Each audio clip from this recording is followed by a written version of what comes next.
श्री दारिद्र्यदहन शिव स्तोत्र। विश्वेश्वराय नरकार्णवतारणाय कर्णामृताय शशिशेखरधारणाय कर्पूरकान्तिधवलाय जटाधराय दारिद्र्यदुःखदहनाय नमः शिवाय। गौरीप्रियाय रजनीशकलाधराय कालान्तकाय भुजगाधिपकङ्कणाय गंगाधराय गजराजविमर्दनाय दारिद्र्यदुःखदहनाय नमः शिवाय। भक्तिप्रियाय भवरोगभयापहाय उग्राय दुर्गभवसागरतारणाय ज्योतिर्मयाय गुणनाम सुनृत्यकाय दारिद्र्यदुःखदहनाय नमः शिवाय। चरमाम्बराय सवभस्वविलेपनाय भालेक्षणाय मणिकुण्डलमण्डिताय मञ्जीरपादयुगलाय जटाधराय दारिद्र्यदुःखदहनाय नमः शिवाय। पञ्चाननाय फणिराजविभूषणाय हेमांसुकाय भुवनत्रयमण्डिताय आनन्दभूमिवरदाय तमोमयाय दारिद्र्यदुःखदहनाय नमः शिवाय। भानुप्रियाय भवसागरतारणाय कालान्तकाय कमलासनपूजिताय नेत्रत्रियाय शुभलक्षणलक्षिताय दारिद्र्यदुःखदहनाय नमः शिवाय।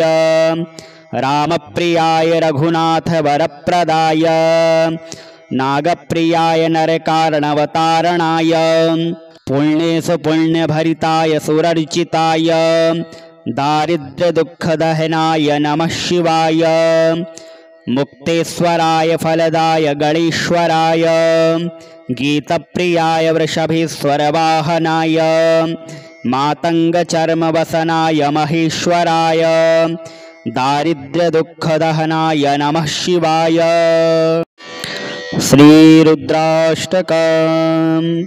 नमामि शमीशाननिर्वाणरूपं विभुं व्यापकं ब्रह्मवेदस्वरूपं निजं निर्गुणं निर्विकल्पं निरीहं चिदाकाशमाकाशवासं भजेऽहं।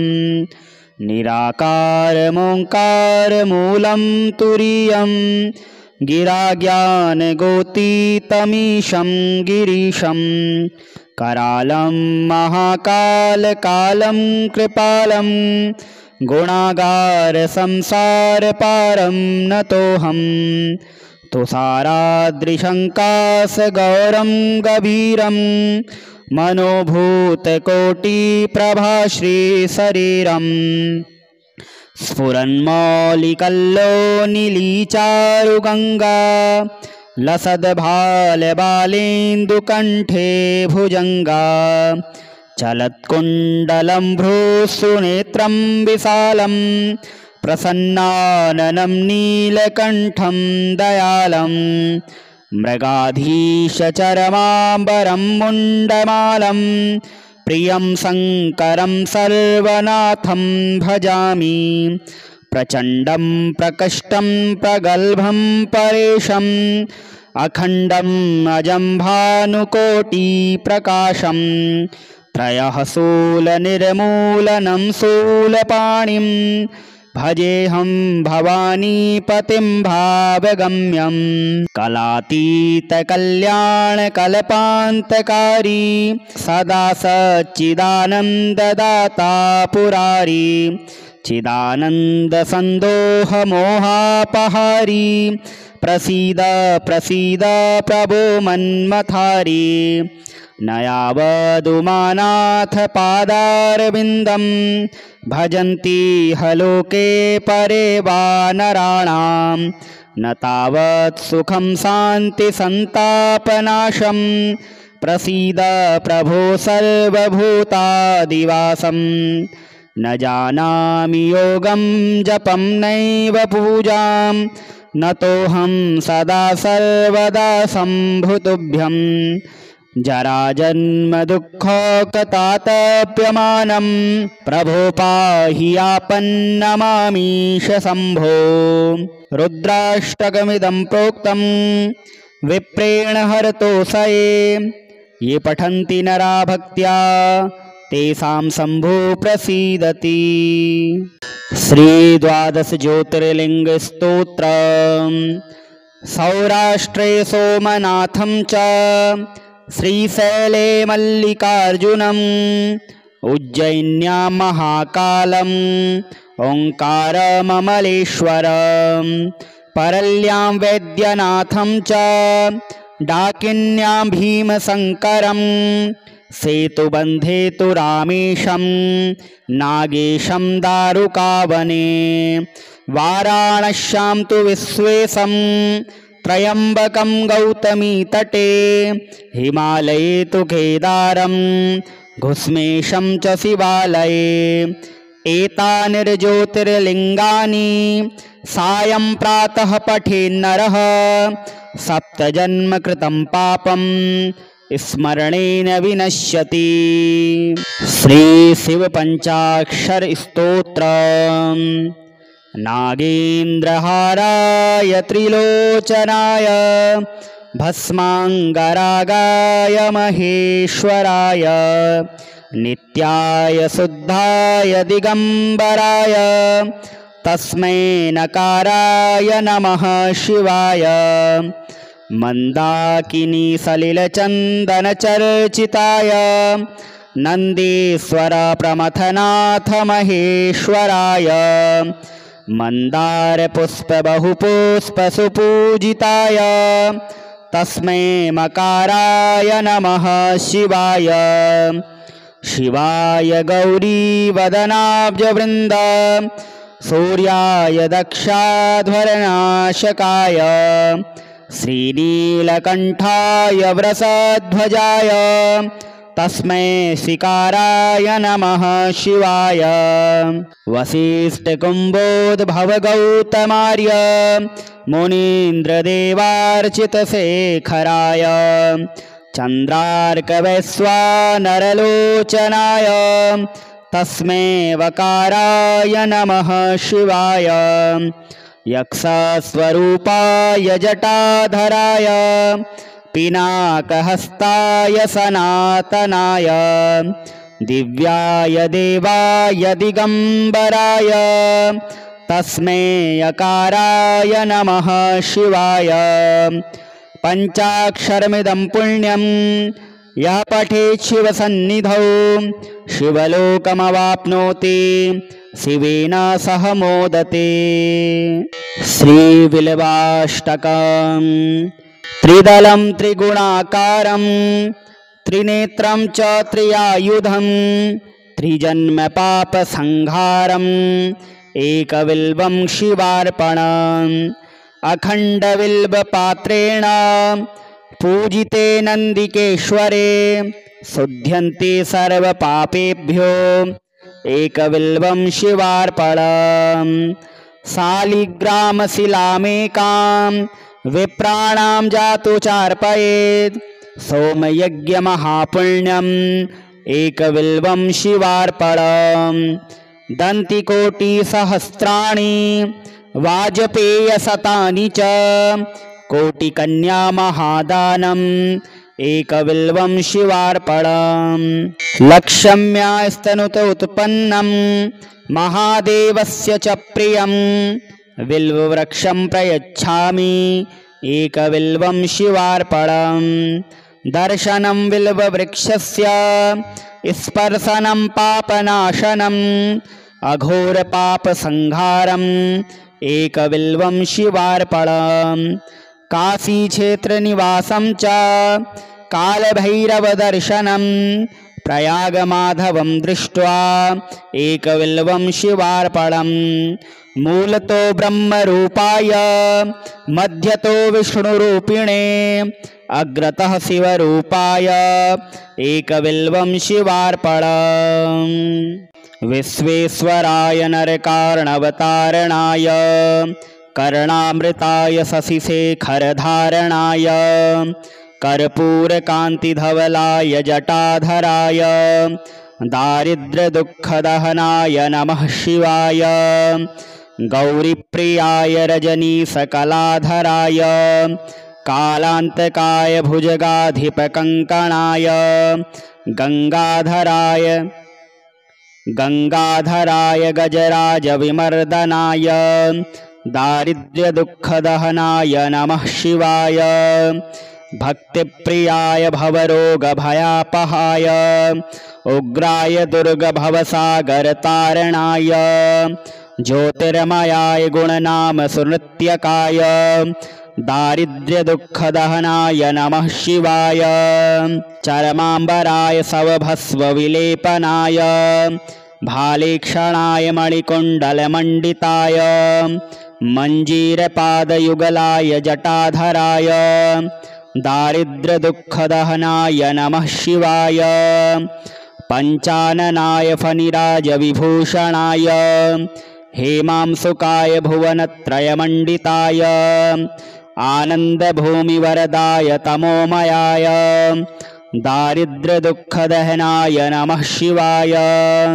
भानुप्रियाय भवसागरतारणाय कालान्तकाय कमलासनपूजिताय नेत्रत्रियाय शुभलक्षणलक्षिताय दारिद्र्यदुःखदहनाय नमः शिवाय रामप्रियाय रघुनाथवरप्रदाय नागप्रियाय नरकारणवतारणाय पुण्येषु पुण्यभरिताय सुरर्चिताय दारिद्र्यदुःखदहनाय नमः शिवाय मुक्तेश्वराय फलदाय गणेश्वराय गीतप्रियाय वृषभेश्वरवाहनाय मातङ्गचर्मवसनाय महेश्वराय दारिद्र्यदुःखदहनाय नमः शिवाय।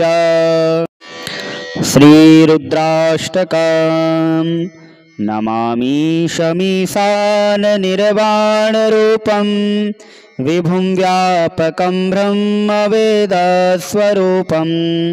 निजं निर्गुणं निर्विकल्पं निरीहं चिदाकाशमाकाशवासं भजेऽहं निराकारमोङ्कारमूलं तुरीयं गिराज्ञानगोतीतमीशं गिरीशं करालं महाकालकालं कृपालं गुणागारसंसारपारं नतोऽहं तुषाराद्रिशङ्कासगौरं गभीरं मनोभूतकोटिप्रभाश्रीशरीरं स्फुरन्मौलिकल्लोनिलीचारुगङ्गा लसद्भालबालेन्दुकण्ठे भुजङ्गा चलत्कुण्डलं भ्रूसुनेत्रं विशालं प्रसन्नाननं नीलकण्ठं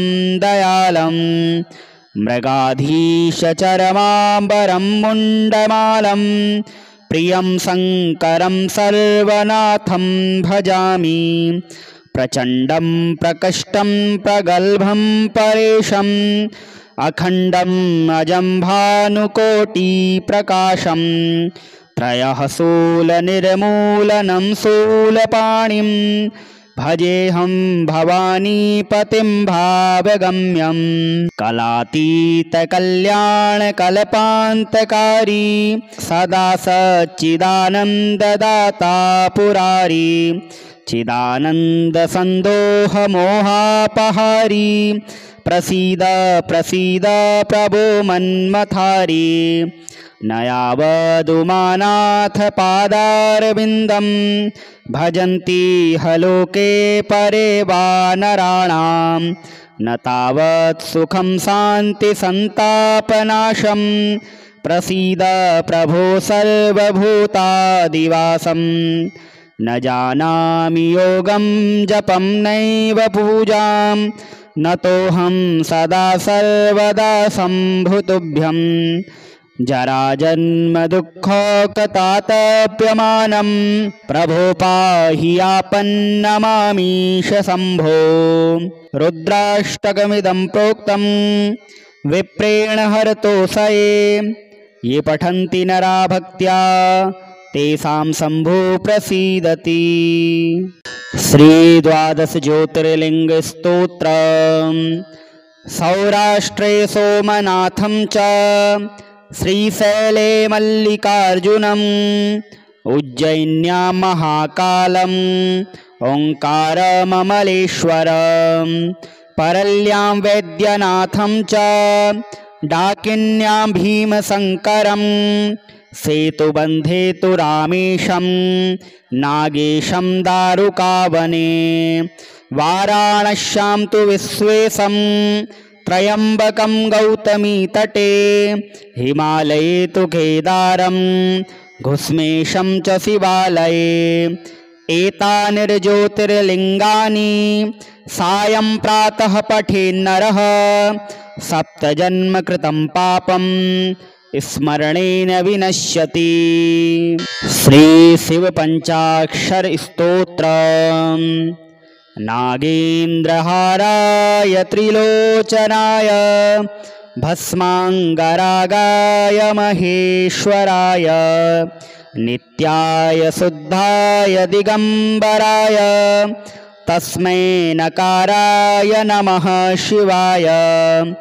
मन्दाकिनी सलिलचन्दनचर्चिताय नन्दीश्वर प्रमथनाथ महेश्वराय मन्दारपुष्पबहुपुष्पसुपूजिताय तस्मै मकाराय नमः शिवाय।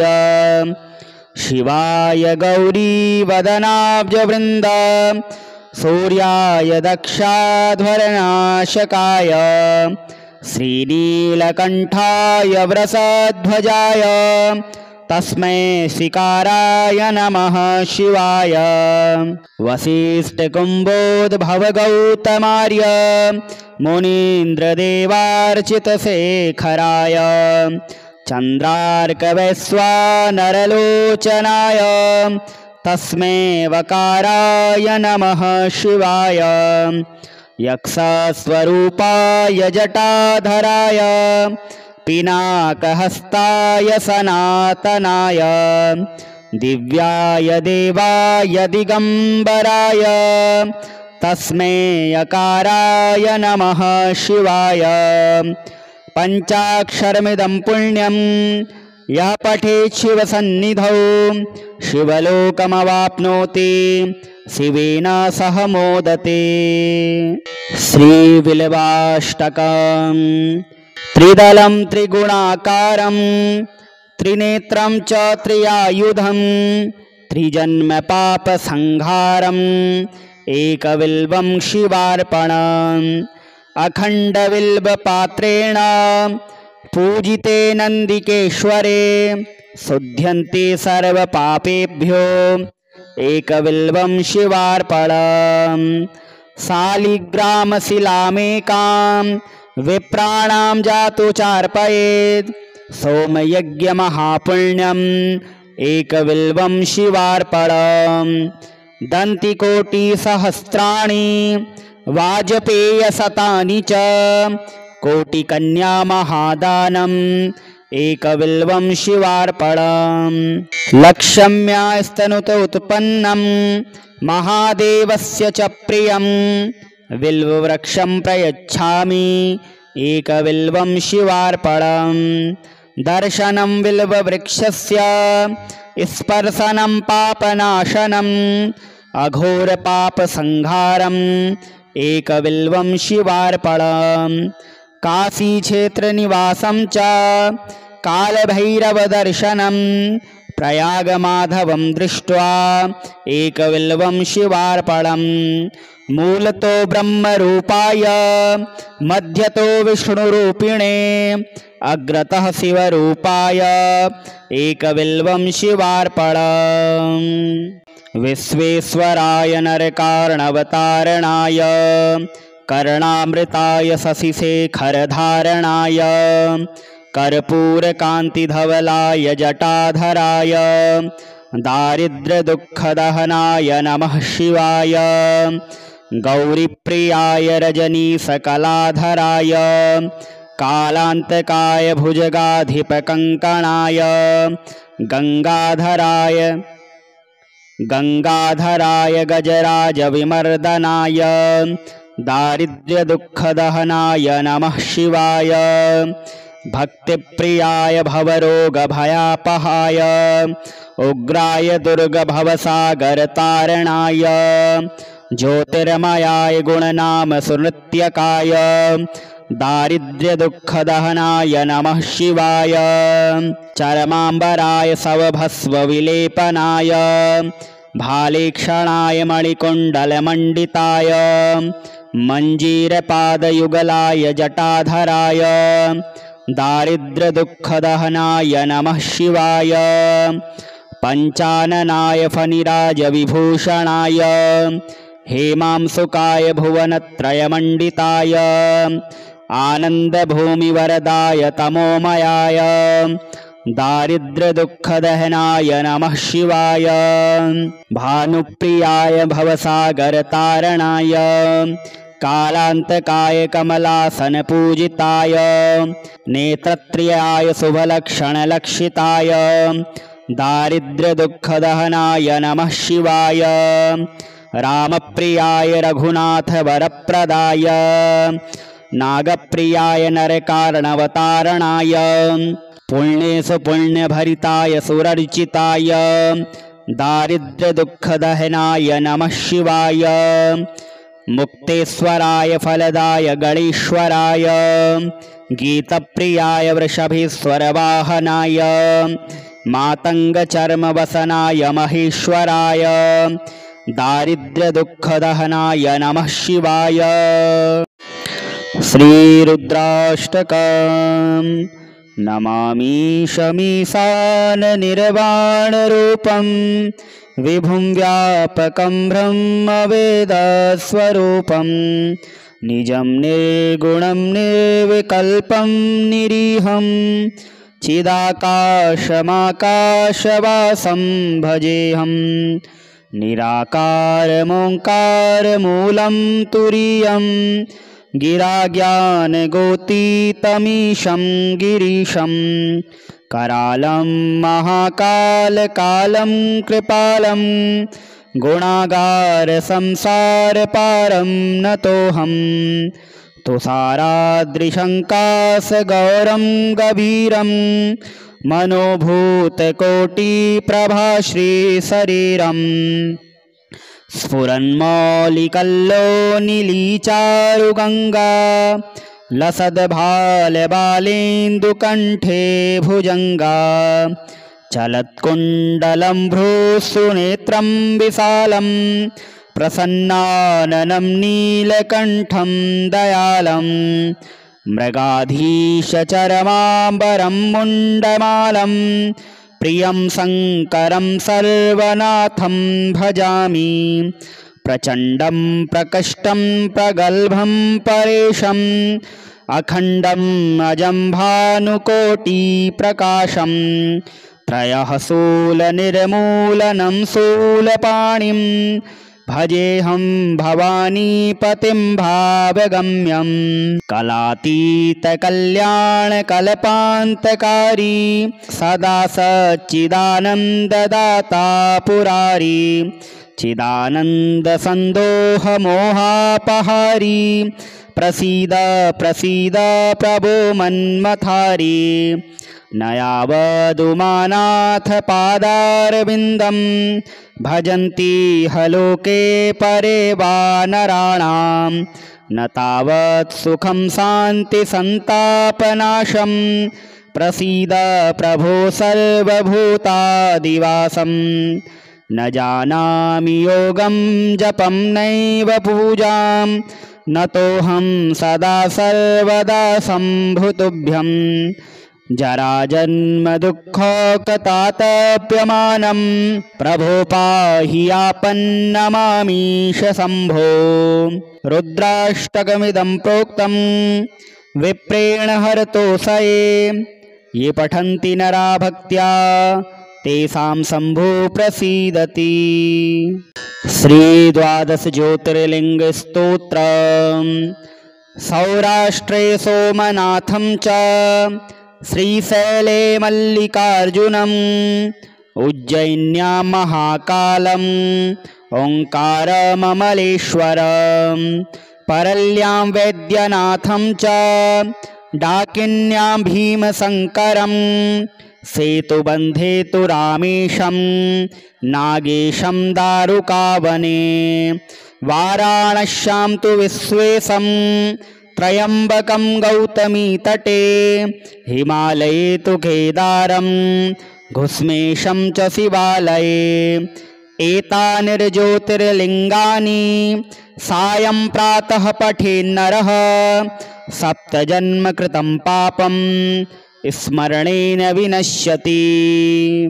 श्रीशिवपञ्चाक्षरस्तोत्रम्। नागेन्द्रहाराय त्रिलोचनाय भस्माङ्गरागाय महेश्वराय नित्याय शुद्धाय दिगम्बराय तस्मै नकाराय नमः शिवाय। मन्दाकिनी सलिलचन्दनचर्चिताय नन्दीश्वर प्रमथनाथ महेश्वराय मन्दारपुष्पबहुपुष्पसुपूजिताय तस्मै मकाराय नमः शिवाय। शिवाय गौरीवदनाब्जवृन्द सूर्याय दक्षाध्वरनाशकाय श्रीनीलकण्ठाय वृषध्वजाय तस्मै शिकाराय नमः शिवाय। वसिष्ठकुम्भोद्भवगौतमार्य मुनीन्द्रदेवार्चितशेखराय चन्द्रार्कवैश्वानरलोचनाय तस्मै वकाराय नमः शिवाय। यक्षस्वरूपाय जटाधराय पिनाकहस्ताय सनातनाय दिव्याय देवाय दिगम्बराय तस्मै यकाराय नमः शिवाय। पञ्चाक्षरमिदं पुण्यं यः पठेत् शिवसन्निधौ शिवलोकमवाप्नोति शिवेन सह मोदते। श्रीबिल्वाष्टकम्। त्रिदलं त्रिगुणाकारं त्रिनेत्रं च त्रियायुधं त्रिजन्मपापसंहारम् एकबिल्वं शिवार्पणम्। अखण्डबिल्वपात्रेण पूजिते नन्दिकेश्वरे शुध्यन्ते सर्वपापेभ्यो एकबिल्वं शिवार्पणम्। शालिग्रामशिलामेकां विप्राणां जातु चार्पयेत् सोमयज्ञमहापुण्यम् एकबिल्वं शिवार्पणम्। दन्तिकोटिसहस्राणि वाजपेयशतानि च कोटिकन्यामहादानम् एकबिल्वं शिवार्पणम्। लक्ष्म्यास्तनुत उत्पन्नं महादेवस्य च प्रियं बिल्ववृक्षं प्रयच्छामि एकबिल्वं शिवार्पणम्। दर्शनं बिल्ववृक्षस्य स्पर्शनं पापनाशनम् अघोरपापसंहारम् एकबिल्वं शिवार्पणम्। काशीक्षेत्रनिवासं च कालभैरवदर्शनं प्रयागमाधवं दृष्ट्वा एकबिल्वं शिवार्पणम्। मूलतो ब्रह्मरूपाय मध्यतो विष्णुरूपिणे अग्रतः शिवरूपाय एकबिल्वं शिवार्पणम्। विश्वेश्वराय नरकार्णवतारणाय कर्णामृताय शशिशेखरधारणाय कर्पूरकान्तिधवलाय जटाधराय दारिद्र्यदुःखदहनाय नमः शिवाय। गौरीप्रियाय रजनीशकलाधराय कालान्तकाय भुजगाधिपकङ्कणाय गंगाधराय गजराजविमर्दनाय दारिद्र्यदुःखदहनाय नमः शिवाय। भक्तिप्रियाय भवरोगभयापहाय उग्राय दुर्गभवसागरतारणाय ज्योतिर्मयाय गुणनाम सुनृत्यकाय दारिद्र्यदुःखदहनाय नमः शिवाय। चरमाम्बराय सवभस्वविलेपनाय भालेक्षणाय मणिकुण्डलमण्डिताय मञ्जीरपादयुगलाय जटाधराय दारिद्र्यदुःखदहनाय नमः शिवाय। पञ्चाननाय फणिराजविभूषणाय हेमांसुकाय भुवनत्रयमण्डिताय आनन्दभूमिवरदाय तमोमयाय दारिद्र्यदुःखदहनाय नमः शिवाय। भानुप्रियाय भवसागरतारणाय कालान्तकाय कमलासनपूजिताय नेत्रत्रियाय शुभलक्षणलक्षिताय दारिद्र्यदुःखदहनाय नमः शिवाय। रामप्रियाय रघुनाथवरप्रदाय नागप्रियाय नरकार्णवतारणाय पुण्येषु पुण्यभरिताय सुरर्चिताय दारिद्र्यदुःखदहनाय नमः शिवाय। मुक्तेश्वराय फलदाय गणेश्वराय गीतप्रियाय वृषभेश्वरवाहनाय मातङ्गचर्मवसनाय महेश्वराय दारिद्र्यदुःखदहनाय नमः शिवाय। श्रीरुद्राष्टकम्। नमामि शमीशाननिर्वाणरूपं विभुं व्यापकं ब्रह्मवेदस्वरूपं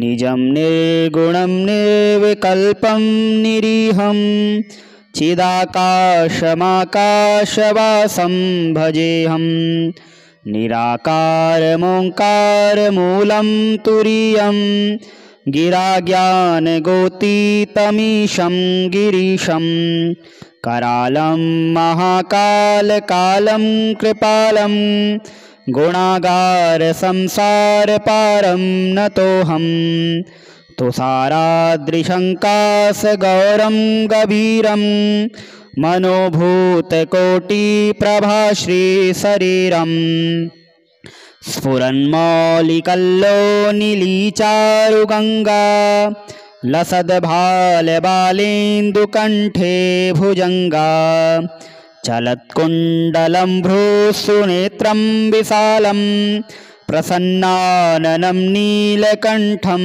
दयालं मृगाधीशचरमाम्बरं मुण्डमालं प्रियं शङ्करं सर्वनाथं भजामि प्रचण्डं प्रकष्टं प्रगल्भं परेशं अखण्डम् अजं भानुकोटिप्रकाशं त्रयः शूलनिर्मूलनं शूलपाणिं भजेऽहं भवानीपतिं भावगम्यं कलातीतकल्याणकल्पान्तकारी सदा सच्चिदानन्ददाता पुरारी चिदानन्दसन्दोहमोहापहारी प्रसीद प्रसीद प्रभो मन्मथारी नयावदुमानाथ पादारविन्दं भजन्ति हलोके परे वानराणां न तावत् सुखं शान्तिसन्तापनाशं प्रसीद प्रभो सर्वभूतादिवासं न जानामि योगं जपं नैव पूजां नतोऽहं सदा सर्वदा शम्भुतुभ्यं जराजन्मदुःखकतातप्यमानं प्रभो पाहि आपन्नमामीश शम्भो। रुद्राष्टकमिदं प्रोक्तं विप्रेण हरतोषये ये पठन्ति नरा भक्त्या तेषां शम्भो प्रसीदति। श्रीद्वादश ज्योतिर्लिङ्गस्तोत्रम्। सौराष्ट्रे सोमनाथं च श्रीशैले मल्लिकार्जुनम् उज्जयिन्यां महाकालम् ओङ्कारममलेश्वरम् परल्यां वैद्यनाथं च डाकिन्यां भीमशङ्करं सेतुबन्धे तु रामेशं नागेशं दारुकावने वाराणस्यां तु विश्वेशं त्र्यम्बकं गौतमीतटे हिमालये तु केदारं घुस्मेशं च शिवालये एतानिर्ज्योतिर्लिङ्गानि सायं प्रातः पठेन्नरः सप्तजन्मकृतं पापं स्मरणेन विनश्यति। श्रीशिवपञ्चाक्षरस्तोत्रम्। नागेन्द्रहाराय त्रिलोचनाय भस्माङ्गरागाय महेश्वराय नित्याय शुद्धाय दिगम्बराय तस्मै नकाराय नमः शिवाय। मन्दाकिनी सलिलचन्दनचर्चिताय नन्दीश्वर प्रमथनाथ महेश्वराय मन्दारपुष्पबहुपुष्पसुपूजिताय तस्मै मकाराय नमः शिवाय। शिवाय गौरीवदनाब्जवृन्द सूर्याय दक्षाध्वरनाशकाय श्रीनीलकण्ठाय वृषध्वजाय तस्मै शिकाराय नमः शिवाय। वसिष्ठकुम्भोद्भवगौतमार्य मुनीन्द्रदेवार्चितशेखराय चन्द्रार्कवैश्वानरलोचनाय तस्मै वकाराय नमः शिवाय।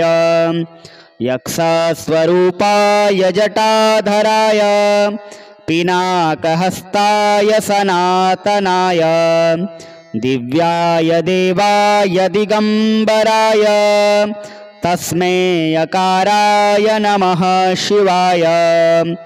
पञ्चाक्षरमिदं पुण्यं यः पठेत् शिवसन्निधौ शिवलोकमवाप्नोति शिवेन सह मोदते। श्रीबिल्वाष्टकम्। त्रिदलं त्रिगुणाकारं त्रिनेत्रं च त्रियायुधं त्रिजन्मपापसंहारम् एकबिल्वं शिवार्पणम्।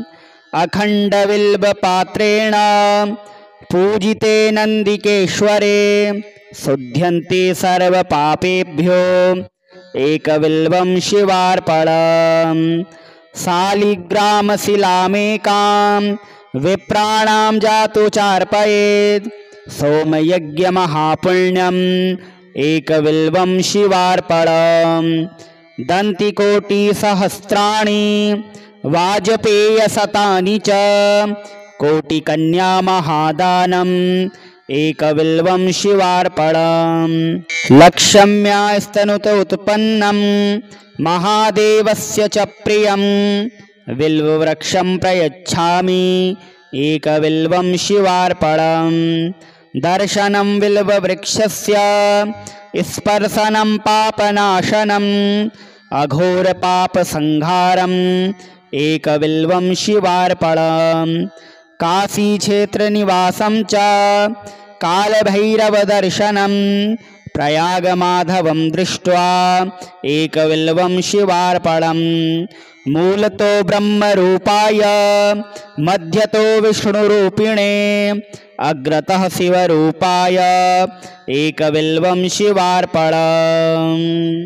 विश्वेश्वराय नरकार्णवतारणाय कर्णामृताय शशिशेखरधारणाय कर्पूरकान्तिधवलाय जटाधराय दारिद्र्यदुःखदहनाय नमः शिवाय। गौरीप्रियाय रजनीशकलाधराय कालान्तकाय भुजगाधिपकङ्कणाय गङ्गाधराय गजराजविमर्दनाय दारिद्र्यदुःखदहनाय नमः शिवाय। भक्तिप्रियाय भवरोगभयापहाय उग्राय दुर्गभवसागरतारणाय ज्योतिर्मयाय गुणनाम सुनृत्यकाय दारिद्र्यदुःखदहनाय नमः शिवाय चरमाम्बराय सवभस्वविलेपनाय भालेक्षणाय मणिकुण्डलमण्डिताय मञ्जीरपादयुगलाय जटाधराय दारिद्र्यदुःखदहनाय नमः शिवाय पञ्चाननाय फणिराजविभूषणाय हेमांसुकाय भुवनत्रयमण्डिताय आनन्दभूमिवरदाय तमोमयाय दारिद्र्यदुःखदहनाय नमः शिवाय भानुप्रियाय भवसागरतारणाय कालान्तकाय कमलासनपूजिताय नेत्रत्रियाय शुभलक्षणलक्षिताय दारिद्र्यदुःखदहनाय नमः शिवाय रामप्रियाय रघुनाथवरप्रदाय नागप्रियाय नरकार्णवतारणाय पुण्येषु पुण्यभरिताय सुरर्चिताय दारिद्र्यदुःखदहनाय नमः शिवाय मुक्तेश्वराय फलदाय गणेश्वराय गीतप्रियाय वृषभेश्वरवाहनाय मातङ्गचर्मवसनाय महेश्वराय दारिद्र्यदुःखदहनाय नमः शिवाय श्रीरुद्राष्टकम् नमामि शमीशाननिर्वाणरूपं विभुं व्यापकं ब्रह्मवेदस्वरूपं निजं निर्गुणं निर्विकल्पं निरीहं चिदाकाशमाकाशवासं भजेऽहं निराकारमोङ्कारमूलं तुरीयं गिराज्ञानगोतीतमीशं गिरीशं करालं महाकालकालं कृपालं गुणागारसंसारपारं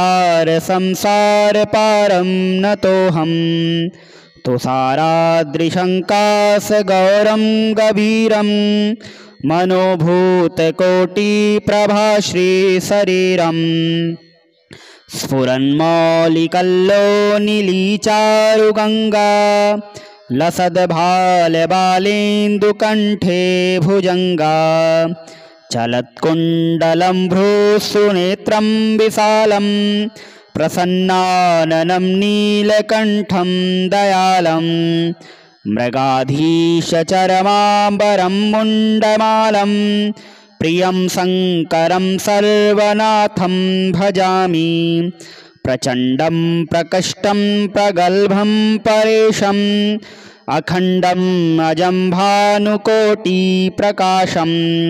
त्रयः शूलनिर्मूलनं शूलपाणिं भजेऽहं भवानीपतिं भावगम्यं कलातीतकल्याणकल्पान्तकारी सदा सच्चिदानन्ददाता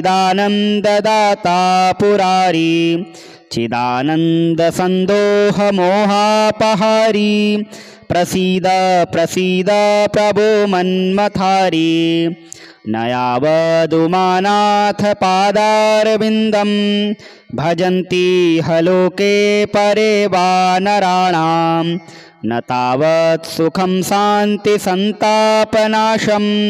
प्रसीद प्रभो सर्वभूतादिवासं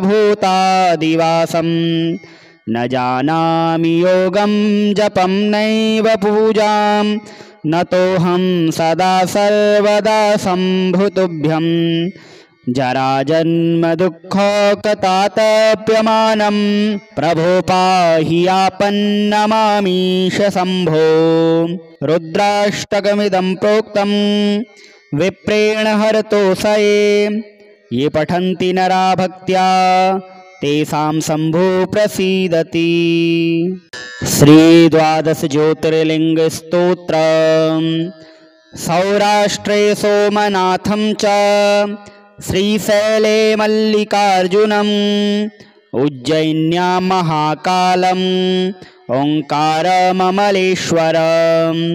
परल्यां वैद्यनाथं च डाकिन्यां भीमशङ्करं सेतुबन्धे तु रामेशं नागेशं दारुकावने वाराणस्यां तु विश्वेशं त्र्यम्बकं गौतमी तटे हिमालये तु केदारं घुस्मेशं च शिवालये एतानिर्ज्योतिर्लिङ्गानि सायं प्रातः पठेन्नरः सप्तजन्मकृतं पापं स्मरणेन विनश्यति।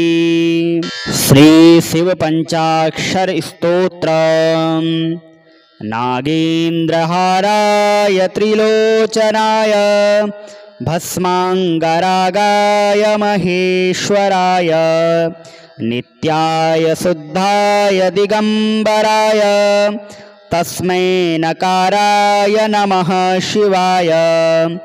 मंदाकिनी सलिलचंदन चर्चिताय नंदीश्वर प्रमथनाथ महेश्वराय मंदार पुष्प बहुपुष्प सुपूजिताय तस्मै मकाराय नमः शिवाय।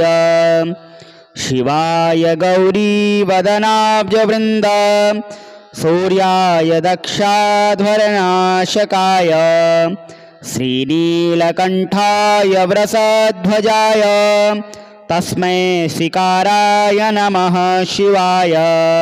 वसिष्ठकुम्भोद्भवगौतमार्य मुनीन्द्रदेवार्चितशेखराय चन्द्रार्कवैश्वानरलोचनाय तस्मै वकाराय नमः शिवाय।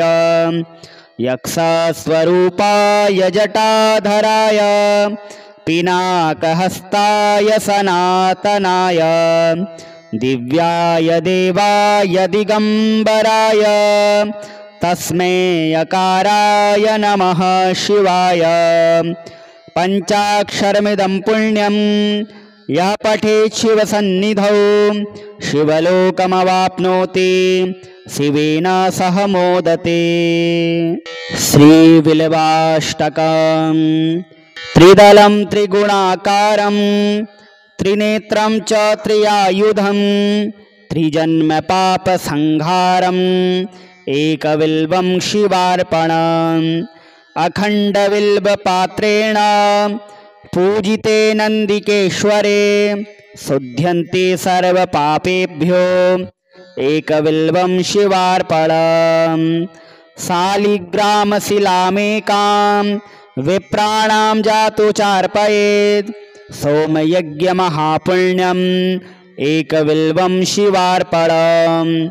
दन्तिकोटिसहस्राणि वाजपेयशतानि च कोटिकन्या महादानम् एकबिल्वं शिवार्पणम्।